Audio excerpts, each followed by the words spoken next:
Hello students, कैसे हैं आप सब। आई होप आप लोग अच्छे होंगे और आप लोगों का स्टडी भी अच्छे तरीके से चल रहा होगा। तो फ्रेंड्स, आज हम लोग क्लास 12th का बायोलॉजी का तीसरा चैप्टर यानी रिप्रोडक्शन इन ह्यूमन, जिसको हिंदी मानव जनन कहते हैं, इसका वस्तुनिष्ठ प्रश्न करने वाले हैं। आप लोगों से एक छोटी सी रिक्वेस्ट है, अगर आप हमारे चैनल पर नए हैं या पहली बार आए हैं तो चैनल को कर लीजिए सब्सक्राइब। चलिए करते हैं आज के सेशन को स्टार्ट। तो ये रहा आपके सामने पहला क्वेश्चन। आप लोग क्वेश्चन को पढ़ें फिर आंसर दें। अब पहला क्वेश्चन है, ऑक्सीटोसिन मुख्यतः सहायता करता है किस चीज़ में? दुग्ध उत्पादन में, शिशु जन्म में, मूत्र निर्माण में या युग्मक जनन में?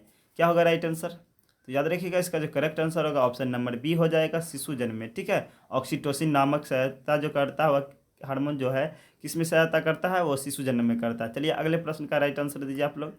अगला प्रश्न पूछा जा रहा है कि कोशिकीय विभेदन की तैयारियां किस अवस्था में पूरी हो जाती है? यानी नरयुग्मक जनन में जो है कोशिकीय विभेदन की तैयारियां जो है किस अवस्था में पूरी हो जाती है? ऑप्शन ए में है मेरुला, ऑप्शन बी में है बास्टुला, ऑप्शन सी में है गेस्टुला, ऑप्शन डी में है नेरुला। तो याद रखिएगा, इसका जो करेक्ट आंसर होगा ऑप्शन नंबर बी होगा, ब्लास्टुला में। ठीक है, चलिए अगले प्रश्न का राइट आंसर दीजिए आप लोग। अगला प्रश्न पूछा जा रहा है, सर्टोली कोशिकाएं और नियमन कौन सी प्यूटिटरी हार्मोन से होता है? सर्टोली कोशिकाएं जो होती है उसका नियमन जो होता है किस प्यूटिटरी हार्मोन से होता है? ऑप्शन ए में एफएसएच, ऑप्शन बी में है जीएच, ऑप्शन सी में है प्रोलेक्टिन, ऑप्शन डी में एलएच। तो याद रखिएगा, इसका जो करेक्ट आंसर होगा ऑप्शन नंबर ए होगा। ठीक है, एफएसएच। चलिए अगले प्रश्न का राइट आंसर दीजिए आप लोग। अगला प्रश्न पूछा जा रहा है कि रजो चक्र का तत्कालीन शुरू हो जाना निम्नलिखित में से किस हार्मोन की उपलब्धता का समाप्त होने के कारण होता है? बहुत ही अच्छा क्वेश्चन है। रजो चक्र का तत्कालीन शुरू हो जाना निम्नलिखित में से किस हार्मोन की उपलब्धता के समाप्ति हो जाने के कारण होता है? ऑप्शन ए में है एस्ट्रोजन, ऑप्शन बी में एफएसएच, ऑप्शन सी में एफएसएच और आरएचएस, ऑप्शन डी में प्रोजेस्टेरॉन। तो याद रखिएगा, इसका जो करेक्ट आंसर होगा ऑप्शन नंबर डी होगा, प्रोजेस्टेरॉन जो है इसका करेक्ट आंसर होगा। ठीक है, चलिए अगले प्रश्न का राइट आंसर दीजिए। अगला प्रश्न पूछा जा रहा है, बहुत ही अच्छा क्वेश्चन है। अस्थानिक साग्रवता संबंधित है किससे? अस्थानिक साग्रवता जो है संबंधित होता है किससे संबंधित होता है? ऑप्शन ए में है अनुवांशिक असामान्यता के साथ साग्रवता के कारण।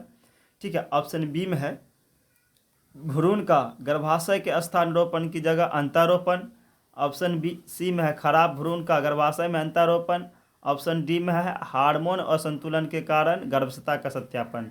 तो याद रखिएगा, इसका जो करेक्ट आंसर होगा ऑप्शन नंबर बी होगा। ठीक है, भ्रूण का गर्भाशय के स्थान पर अन्य जगह अंतारोपण ही जो क्या कहलाता है? अस्थानिक साग्रवता कहलाता है। ठीक है, चलिए अगले प्रश्न का राइट आंसर दीजिए आप लोग। अगला प्रश्न पूछा जा रहा है, स्तनपायी कार्पस ल्यूटियम का मुख्य कार्य निम्नलिखित में से किसको उत्पन्न करना होता है? बहुत ही अच्छा क्वेश्चन है।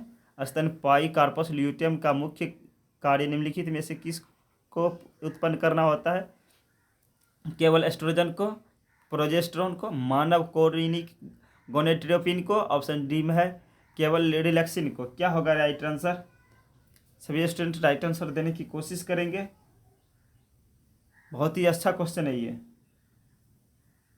तो याद रखिएगा, इसका जो करेक्ट आंसर होगा ऑप्शन नंबर बी, प्रोजेस्टेरॉन को। ठीक है, स्तनपायी कार्पस ल्यूटियम मुख्यतः जो किसको उत्पन्न करना होता है वह होता है ऑप्शन नंबर बी यानी कि प्रोजेस्टेरॉन। ठीक है, चलिए अगले प्रश्न का राइट आंसर दें।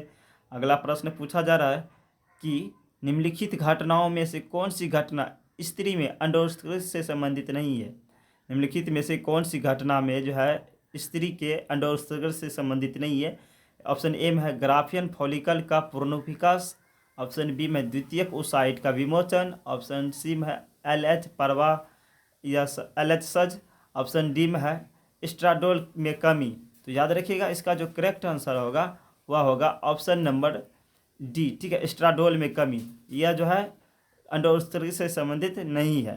चलिए अगले प्रश्न का राइट आंसर दीजिए। अगला प्रश्न पूछा जा रहा है कि मानव नर जनन और मूत्र प्रणाली की साझा अत्यंत वाहिका है। मानव नर में जनन और मूत्र प्रणाली की अत्यंत साझी अत्यंत वाहिका हैं मूत्रमार्ग, मूत्रवाहिनी, शुक्रवाहक, शुक्रवाहिनी का। क्या होगा राइट आंसर? तो याद रखिएगा, इसका जो करेक्ट आंसर होगा ऑप्शन नंबर ए होगा यानी मूत्रमार्ग। ठीक है, मूत्रमार्ग जो है इसका करेक्ट आंसर होगा।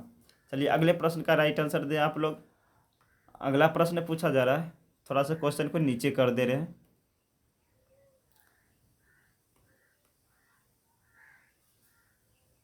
चलिए अब आप लोग राइट आंसर दे।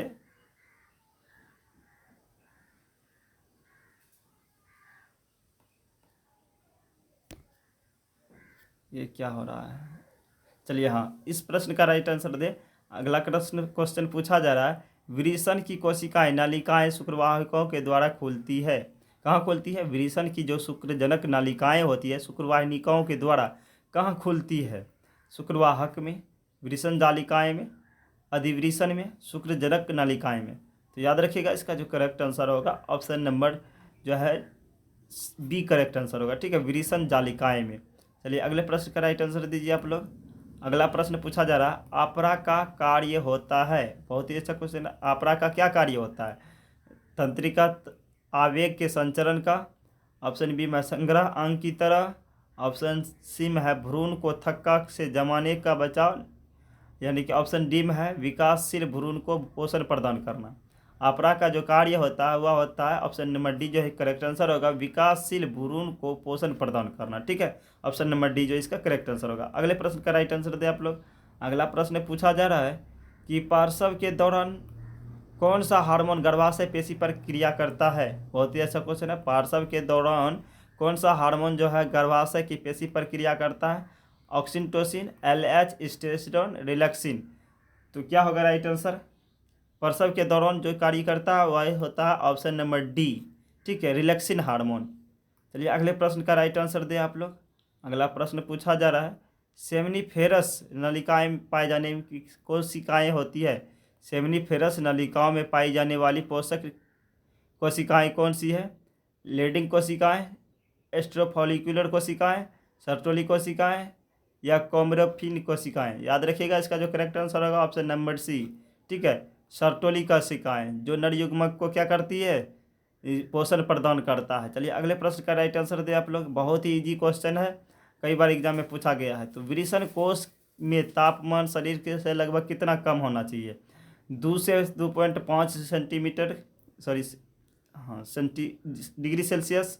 ऑप्शन बी में है 4 डिग्री सेल्सियस। ऑप्शन सी में है 6 डिग्री सेल्सियस। ऑप्शन डी में है 8 डिग्री सेल्सियस। तो याद रखिएगा इसका जो करेक्ट आंसर होगा ऑप्शन नंबर ए हो जाएगा, 2 से लेकर के 2.5 डिग्री सेल्सियस तक। ठीक है, कम होना चाहिए हमारे डिग्री शरीर के टेम्परेचर से। चलिए अगले प्रश्न का राइट आंसर दीजिए आप लोग। अब अगला प्रश्न है, गर्भाशय का निचला संकरा भाग कहलाता है। गर्भाशय का जो निचला संकरा भाग होता है क्या कहलाता है? यूरेथ्रिया, ग्रीवा, क्लाइटोरिक्स, वाल्वा। तो मैं चाहता हूं कि आप लोग इस क्वेश्चन का राइट आंसर जो है ना कमेंट बॉक्स में। ठीक है, ये क्वेश्चन आप लोगों के लिए HW के रूप में रहा। ठीक है, ये क्वेश्चन आप लोगों को HW के रूप में दिया जा रहा है। इसका आंसर जो है कमेंट बॉक्स में लिखिएगा।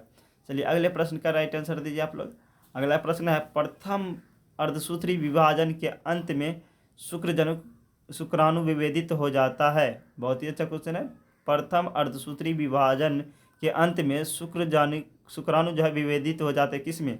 स्पर्मेटोइड, स्पर्मेटोगोनिया, प्राथमिक स्पर्मेटोसाइट, द्वितीयक स्पर्मेटोसाइट। क्या होगा राइट आंसर?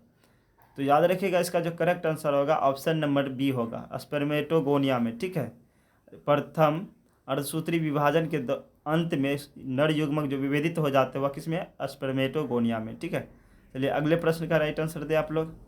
अगला प्रश्न पूछा जा रहा है, ओवरी से निम्न में से क्या मुक्त होता है? ओवरी से निम्नलिखित में से क्या मुक्त होता है? प्राथमिक ओसाइट, ऑप्शन बी में है द्वितीयक ओसाइट, ऑप्शन सी में है ग्राफियन फॉलिकल्स, ऑप्शन डी में है उगोनियम। क्या होगा राइट आंसर? सभी स्टूडेंट राइट आंसर देने की कोशिश करेंगे। तो याद रखिएगा इसका जो करेक्ट आंसर होगा ऑप्शन नंबर ए होगा, प्राथमिक ओसाइट जो है इसका करेक्ट आंसर होगा। ठीक है, प्राथमिक ओसाइट जो सॉरी इसका जो करेक्ट आंसर होगा ऑप्शन नंबर बी, द्वितीयक ओसाइट। ठीक है, ओवरी में से निम्नलिखित में से क्या मुक्त होता है? द्वितीयक ओसाइट जो होता है मुक्त होता है। ऑप्शन नंबर बी जो इसका करेक्ट आंसर होगा। ठीक है, हेलो फ्रेंड्स, ये थे हमारे आज के लास्ट प्रश्न। आई होप आपको क्लास अच्छा लगा होगा। अगर क्लास अच्छा लगा हो तो आप लोग चैनल को सब्सक्राइब और जो है वीडियो को लाइक और शेयर जरूर कीजिएगा। चलिए मिलते हैं अगले सेशन में, तब तक के लिए बाय बाय, टेक केयर।